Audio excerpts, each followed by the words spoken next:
تفاجأت إسرائيل ومعها العالم بقيام آلاف الهاكرز أو قراصنة الإنترنت بتنفيذ هجمات متتالية ومنسقة على نحو 500 موقع إلكتروني إسرائيلي حكومي وخاص.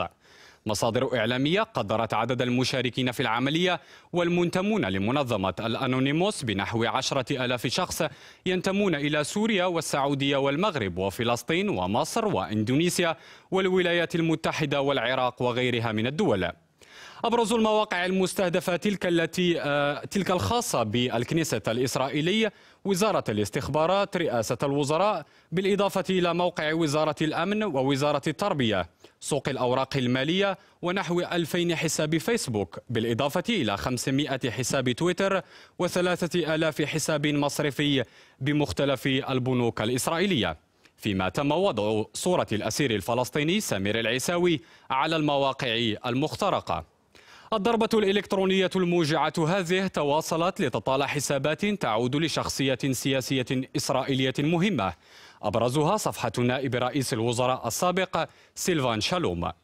وسائل إعلام إسرائيلية أشارت إلى أن القراصنة كانوا هددوا في أوائل الشهر الجاري بمحو الدولة العبرية عن خريطة الإنترنت.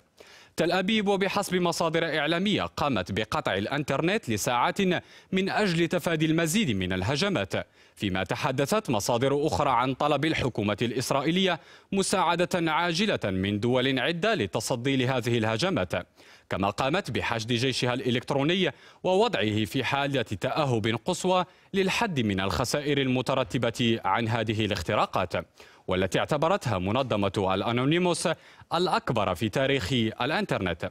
في المقابل يبدو أن إسرائيل لن تقف مكتوفة الأيدي جراء الهجمات الإلكترونية هذه، فبحسب ما أفادت به وسائل إعلام محلية فإن الجيش الإسرائيلي الإلكتروني شن هجمات على موقع منظمة الأنونيموس بالإضافة إلى مواقع إسلامية في باكستان، هجمات قد تطال كذلك مواقع في دول عربية وإسلامية عدة.